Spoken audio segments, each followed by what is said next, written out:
Good day, my good people. This is the Real Life Real Estate Investing Show where we talk about real life real estate situations, but we bring you real life real estate solutions. We're doing something a little bit different today.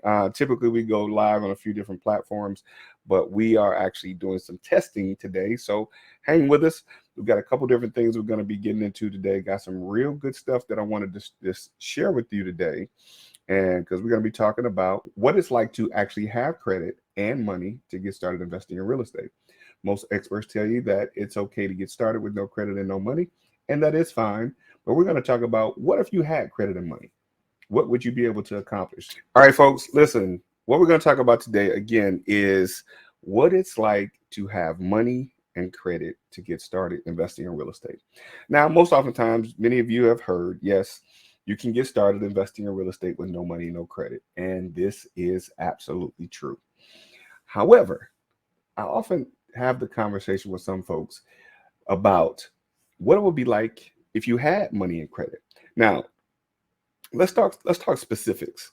When we talk about getting started investing in real estate with no money, no credit, we're talking about being able to get into the business if you have the skills and the knowledge to be able to make those things happen, right? So just from a perspective of you're coming in, you don't have money, you don't have credit.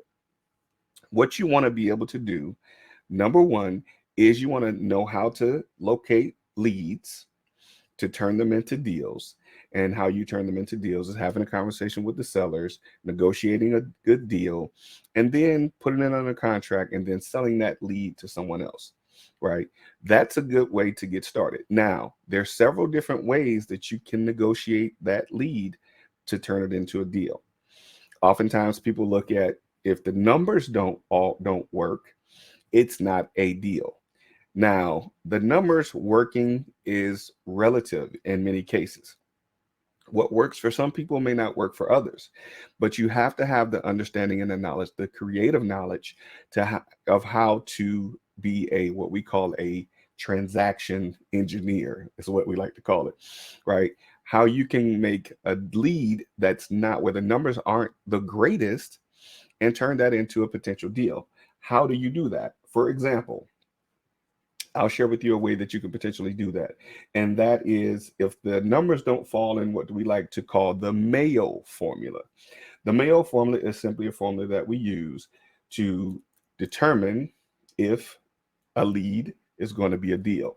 And a lot of times people look at the numbers in the Mayo formula that they don't work and they pass on the lead or they pass on the deal or the potential deal, I say.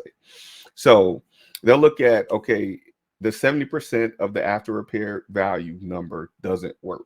So it must not be a deal.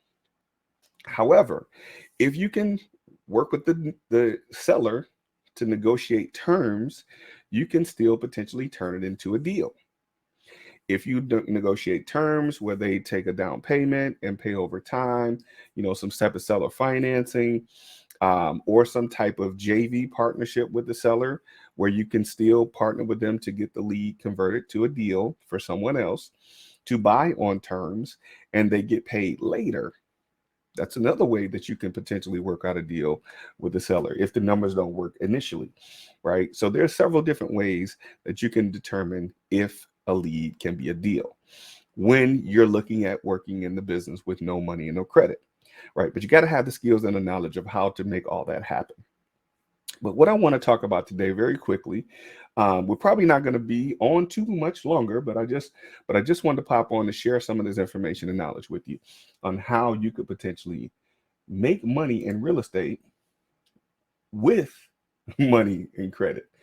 Now, why in the world would somebody want to talk about having money and credit when you can do it with no money and credit? No money and no credit. Because the opportunities are limitless if you have good credit and you have money. But Glenn, you might say, I don't have either. How do I get started?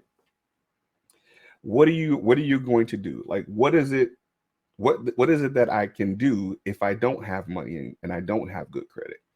A, start working on your credit. Start working on your credit. That would be the thing to do.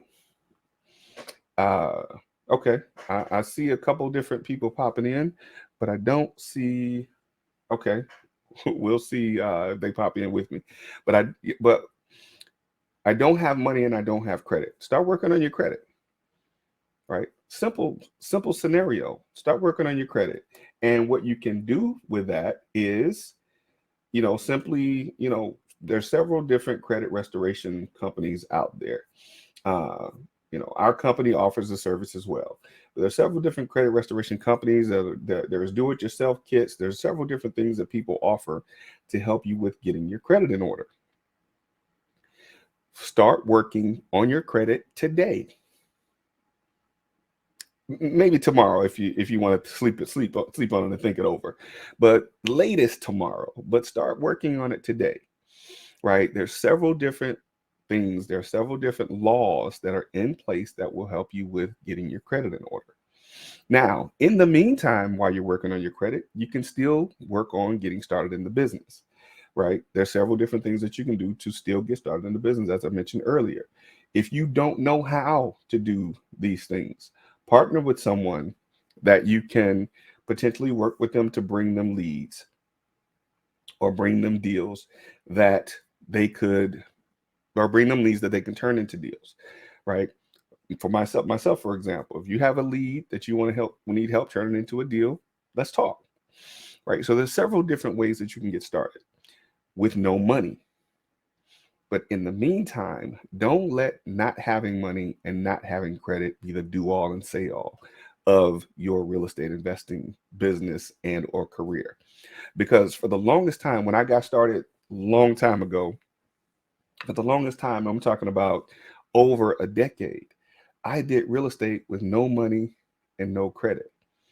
While I did very well at it, there was a time where I didn't have money and I didn't have credit and I didn't have the knowledge of, well, we were talking about the crash. So we'll just say what it is.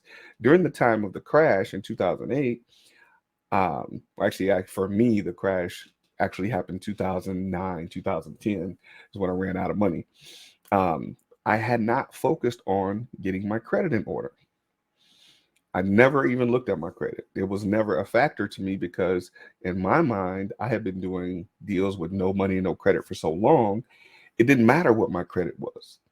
But that was the problem that I had because all the time that I had the money, I should have been focused on getting my credit created good as well. And when the crash happened, I would have still had my credit to leverage to continue the business, but I didn't.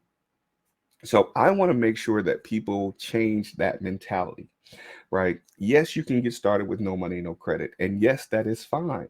However, when you get in the business or before you get in the business, start working on your credit. It's a small sacrifice of an investment that you can make to start working on your credit. Because when you get to the point of now earning the money that you've earned as a wholesaler, as a bird dog or whatever the case may be, once you get to the point of now earning that money, you want to be able to leverage that money and your credit, right? But many people get into the business with the mentality that I won't have to use my credit. It doesn't matter that it's bad. That is true, but don't settle for that alone. Start working on your credit today.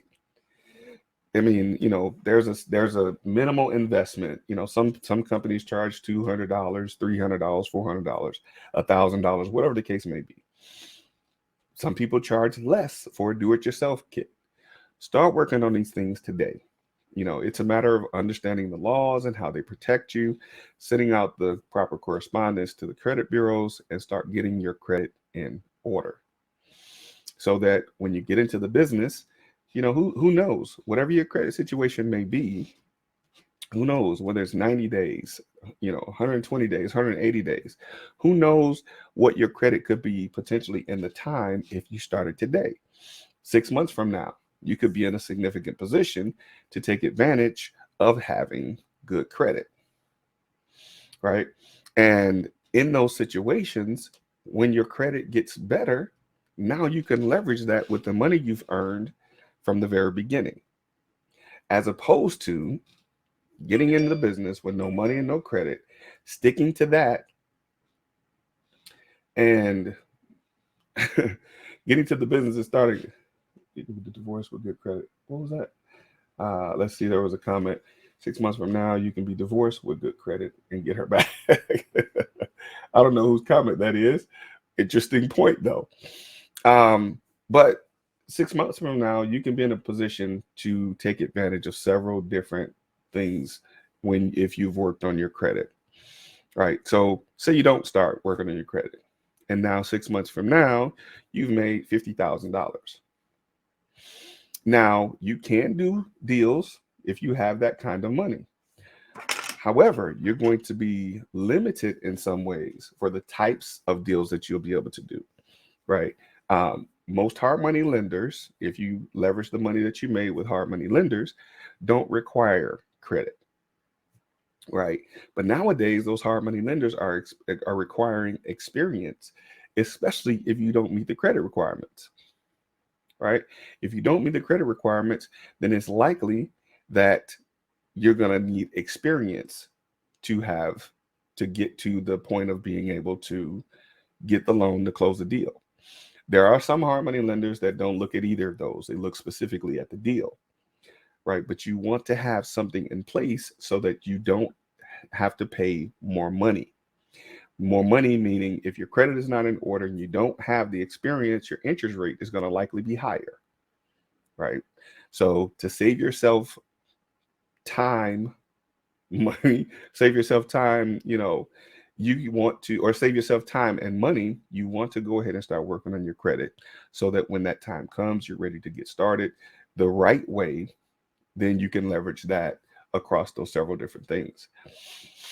Someone says, how long would it take me to get to a 640 score if they're at a 500 now? Okay, good question. Good question. That would depend. That would depend on several different variables. So it's not a simple, one answer, right? That would depend on where your credit is currently now. If your credit is not so well, depending on, you got student loans, hospital bills, late payments. There's several different factors of things that need to be, considered when asking a question like that. So there's no way to know. 640 from 500 to 640 is not a huge jump. It's 140 points. And some collections, if you got collections, some collections you can gain anywhere from, I've seen 25 to 40 points. In some cases, I've seen one where a late payment was caught up and he gained 65 points. So it just depends on several different variables. You get those collections removed. If you got 4 or 5 collections or repo or charge off, those types of things, all these different factors come into play when talking about how long it would take. But I would imagine it would not take more than 6 months to make that leap if all of the other factors are in play, right? We're talking about on-time payments. We're talking about good credit mixture. We're talking about the amount of accounts and different things like that. So there's several different factors that come into play when asking, how long that would take. So there's no one size fits all type of answer for that. Good question, though. What card should I get to help improve and build credit? That's another good question. What card should you get? It depends, again, on where your credit is now. If you're at a 500, it's likely that you're probably not going to get very many approvals with a 500 credit score. There are some that would potentially approve you, and that would help with reporting on your credit report. There are several different ones. You could even potentially start with a secured credit card.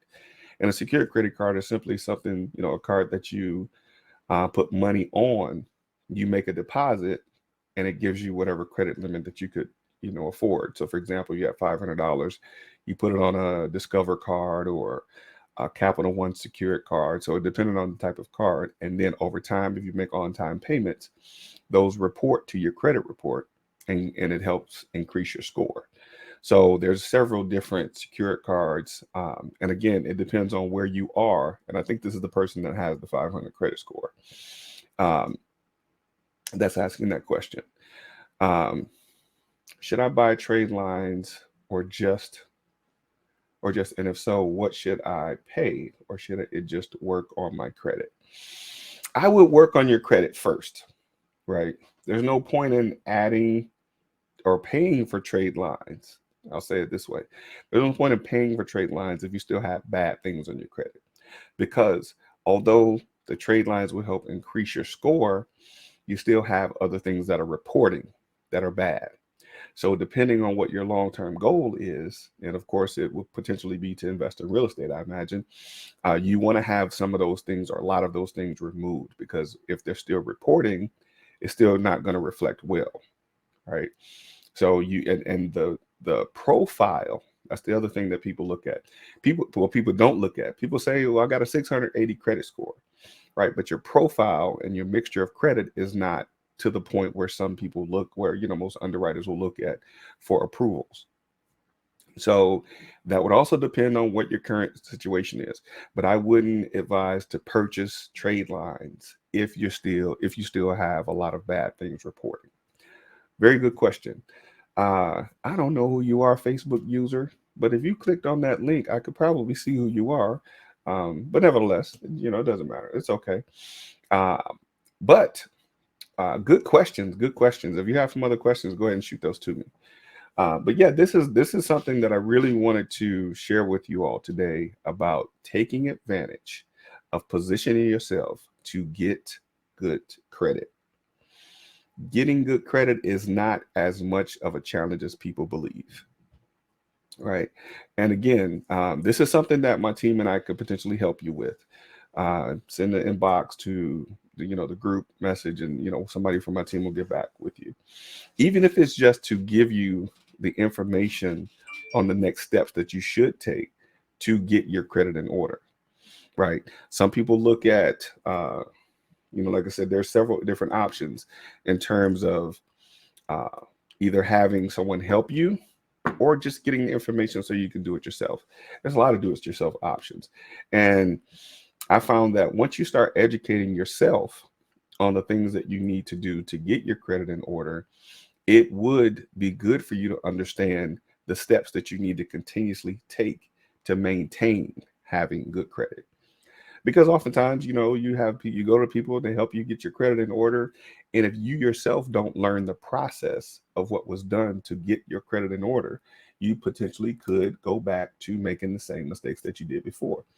And nobody wants to see that happen, of course, hopefully.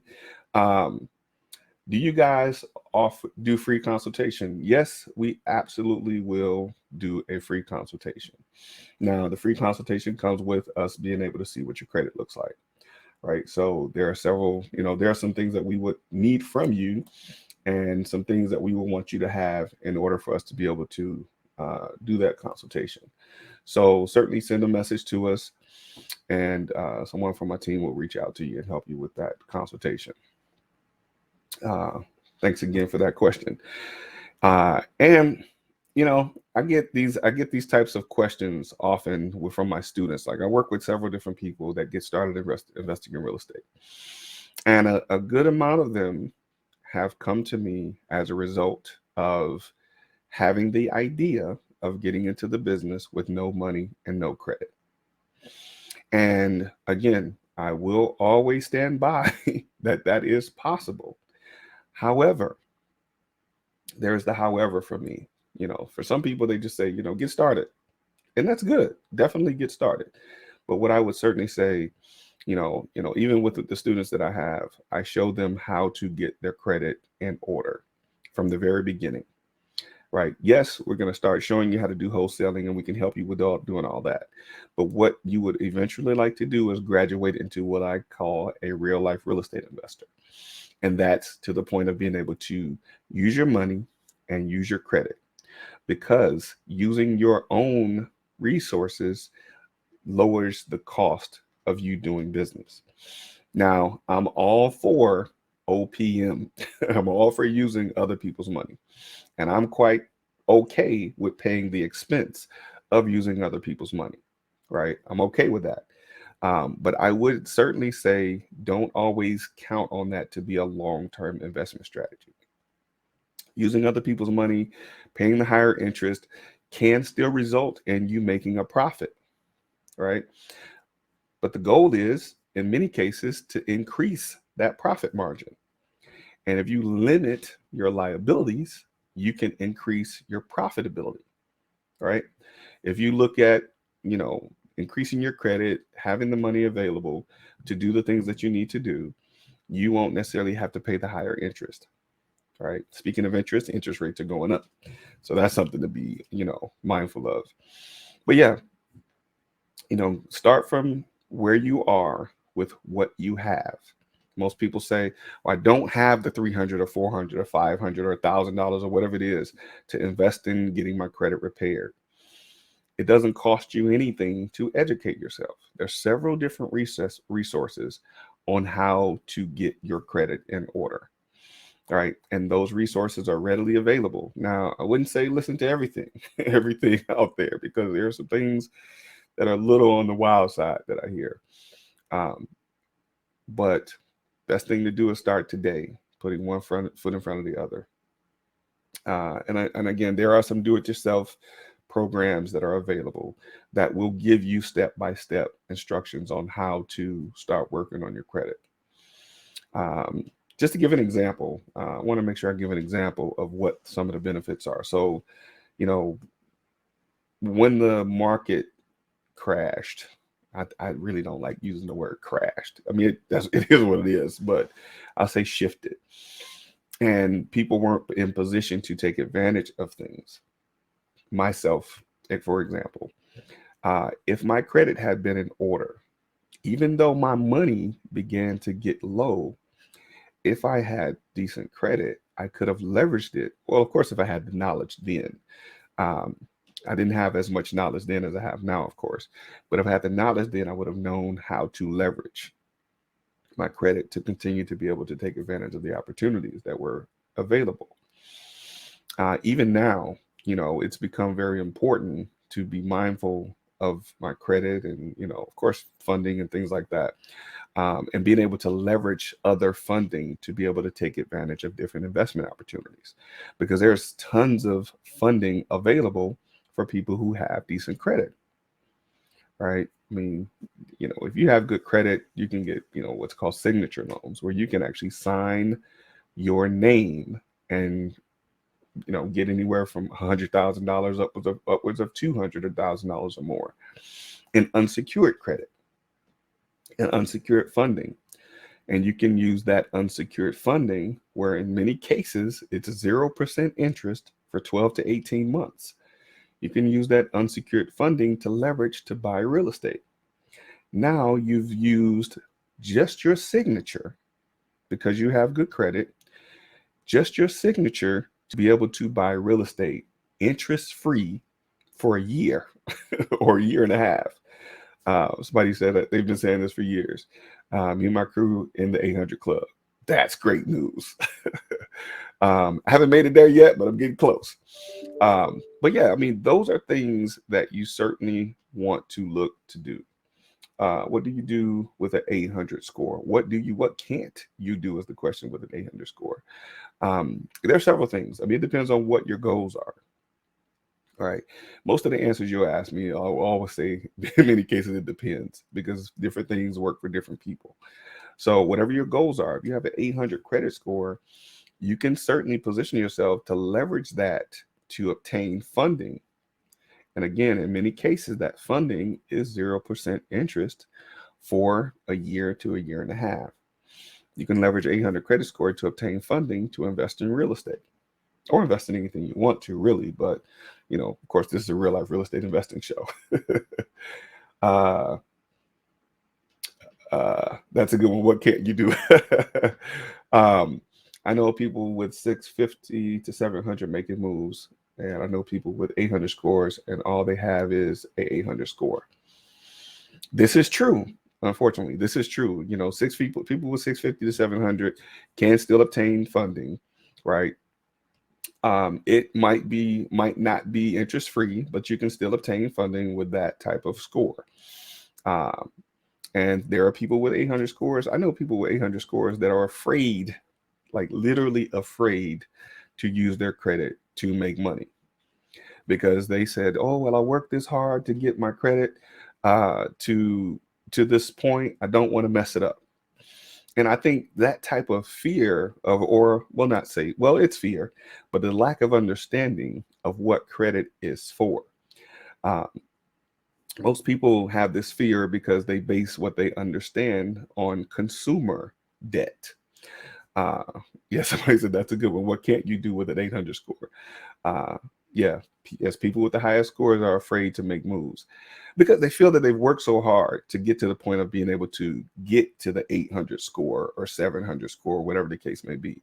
And I respect that. But if you're limiting yourself because of your lack of knowledge, if you're limiting yourselves on what you're capable of doing, then what's the point of working so hard to get that credit score? Because it's one thing to just say you have it, right? It's good to say, yeah, I got an 800 credit score. But if you don't understand the benefits of how you can use it, then what's the point? The play is have a superb 800 score, then run your business and get credit with your business using your EIN and DUNS only. That's the move.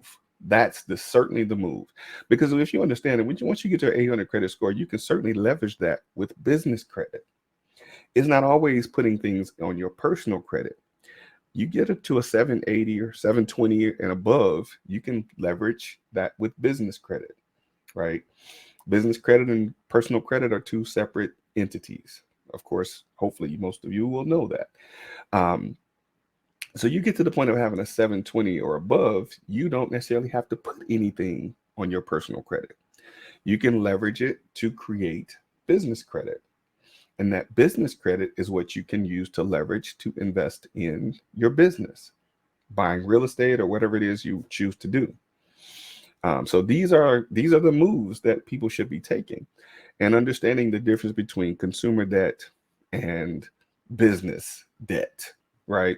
So the consumer debt is where you get the credit cards where you just go shopping and run up your utilization and all that, and now your score drops and all that. But the business debt, none of those things apply. Right? Business credit is for creating business or doing business. And the people that extend the business credit, they understand that. So they expect if they give you $100,000 line that you're going to use it, right? Because the goal is to invest it to get a return. So that's where if you use a $50,000 of your $100,000 credit line is not going to look bad against you because you're using that to invest in your business. So, and that doesn't get reported to your personal credit, right? So these are the things that people should understand about using business credit and getting your credit in order to be able to get to the point of using business credit. Right. And this is where I think there's a lot of limited understanding, limited beliefs of how and why people should work on their credit to leverage it to invest in real estate. But most people are stuck in the mindset of, I can do real estate with no money and no credit. Again, that is true. I would always follow that up with saying that is true. But what if you had good credit? What if you had good credit to be able to get funding? This is great to share. Never had the platform. Do what you're doing. Respect. Keep helping people and educating the people the right way. Credit certainly is power. Thank you very much for that. And and you know, I say this all the time. Cash is king. Cash is king, but credit is power. I always say that because if you knew the what's available to you with having good credit, you would certainly focus on doing the best you can to build that, right? Because getting to a 700, 800 credit score, you can leverage that into millions of dollars, right? So somebody had asked the question, if I had $1 million, would you take $1 million or an 800 credit score? The person that doesn't know what to do with good credit would say the $1 million, right? But if the person that has the $1 million doesn't know what to do with the $1 million, it's almost a mute conversation, right? Because if you had $1 million, you would understand to leverage that to create good credit, right? Because you can have one and the other. Or with good credit, you can still have one and the other. So it's an either or type of situation. But you got to understand how to leverage either one of them to create the ultimate outcome that you're looking to achieve. Right. So this is where the education for this type of information is so necessary. And I'm privileged to be in a position to be able to share this information with people who would ultimately want to get to the point of being able to do this for themselves. Um, so I'm open if you all have any additional questions. And again, let's see here. We have, this is great to share. Never had the platform to do what you're doing. I don't know exactly who you are yet, but we certainly can have a conversation if this is something that you are interested in sharing more information about.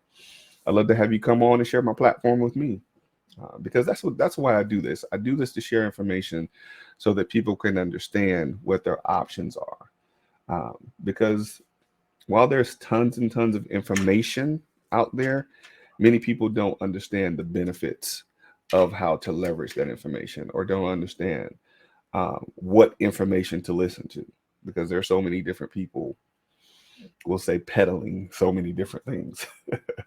um, but it's certainly something that you want to be paying attention to uh, when starting real estate, or even being in real estate for some time. Don't make the mistake that I did, being in real estate for some 16 years, almost, probably 15 years almost, before I ever even paid attention to my credit. I had gone through the crash and gotten back into real estate and still hadn't paid attention to my credit. I knew it wasn't good, but it also wasn't really bad. So, I just had to start focusing on the things that I needed to do to get to the place of where I can actually start leveraging it to create additional business. And these are the things I implore you to do. Start focusing on using your credit to get yourself to the point of being able to create different opportunities for yourself. Right. Um, and it's one of the simplest things. I know credit repair is not easy, or getting your credit repair, it's not an easy situation because it's a process. But the process, although it takes time, it's a simple process. I'm not saying that it's easy, but it's a simple process, right? And, in most cases, just like anything, real estate investing, getting your credit in order, it's the people that make it complicated. But the process is very simple. Some people look at it's just a matter of sending letters. Yeah, it's a matter of sending letters, but you got to know who you're sending the letters to and what to say in the letters to get to the point of knowing how to get your credit in order. Because there's going to be some pushback. There is a business, the business, a business of keeping, well, I won't say keeping people, because we're not victims. But people make money, a lot of their money, on people, first of all, with a lack of knowledge and a lack of education, where there's a lot of money that's made, right? But there are scenarios whereby subprime lending is a form of people that make money on people with bad credit, right? So if you have a lower credit score, you're going to pay a higher interest rate, whether it be for a car, or credit card, or buying a house. Those types of things, or any of those things, any situation where your credit is not the greatest, you're going to pay the highest interest, right? So there are companies that make millions and billions of dollars on our lack of knowledge, right? Or our lack of education on these things and what it takes to get to the point of not paying as much interest. You're gonna pay interest mostly anyway, unless you take advantage of the 0% interest or 0% financing where that's available. However, if you know better, then you can do better, or you should in most cases. And that being, if you know that your credit is not the greatest, and some people will finance a car for 18 to 25 to 26%. They'll finance a car. If you need a car, you got to do what you got to do. But in that process, once you get that, work on your credit, and then refinance out of that bad car debt or that bad car loan and get a lower interest rate, right? Best time to start is now. Best time to start is yesterday, right? And again, it doesn't take a whole lot. Either make the investment and let someone do it for you, or make the investment in time and learn how to do it yourself. There's several different resources that are available to help you get yourself in position. Um, so that's what I really wanted to share today. And I wanted to see if there's any other questions. If there's any other questions, I want to make sure I leave some time for you to be able to ask your questions, whether it be about investing in real estate or about how to leverage your credit to invest in real estate. And of course, again, I will say this: we're always looking for partners. If you have decent credit or you have cash to invest, we're always looking for partners to leverage, our knowledge and, with the resources that you have, so we can create, win-win scenarios for all of us. So if you want to look at partnering with us, we're certainly open to that. Currently, we're working on several different opportunities in the Midwest and some opportunities here in the South as well. So we're talking multifamily and single family as well. So we're looking for partners. So if you have decent credit and you don't know how to use it to leverage to invest in real estate, let's have a conversation. And again, that's something you can send us an inbox message about, or you can send an email. I think our team send an email to info@rlrei.com. info@rlrei.com. And that's if you want to, if you have questions about your credit, if you want to do a free consultation, we can certainly help you out with that. Or if you just want to have a conversation about ways that you can potentially partner with us. And now, we don't take everyone. There is a process. There is a process that we go through just to be sure we're a good fit to work together. Because we want to make sure that everyone understands that this is business and we'll be working together to accomplish a certain thing. So if you're interested in looking at something and looking at those opportunities to work with us, send us an email at info@rlrei.com. I think, did my team put that on here, or can you all put it up? I don't know if you're still with me. If you can put that on the screen to send an email to info@rlrei.com. But if there are any more questions, I'd be glad to answer them. Anything else you want to share, go ahead and post that, and we can certainly talk about that as well. And thank you all for tuning in. Please like, share, and subscribe. If you're watching on YouTube, if you're watching on Facebook, share this message.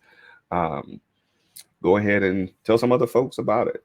And, we can partner on different things. If you know some people that need help with this, certainly we'll pay for referrals. If you know some people that are looking to sell the house, looking for some people looking to get started in real estate, certainly send this information to them so we can, make some connections and, make some things happen. All right. That is my time, just about, I believe. And thank you all again for tuning in.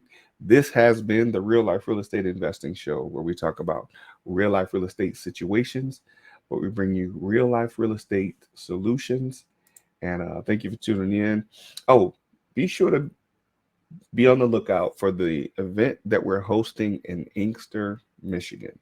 We're hosting the event in Inkster, Michigan, where we're going to be educating individuals on how to purchase properties in the city of Inkster, Michigan, as well as some investment opportunities that we have for Detroit, Michigan. So reach out to us if you're interested in taking advantage of those opportunities. We're looking for partners. We're looking for people that are we're looking to participate in that event in Inkster. And be sure to look out for the rehab walkthrough that's coming up on the 12th of this month as well. So again, thank you all for watching. Thank you for tuning in. This has been the Real Life Real Estate Investing Show, where we talk about real life real estate situations, but we bring you real life real estate solutions. Look forward to seeing you real soon.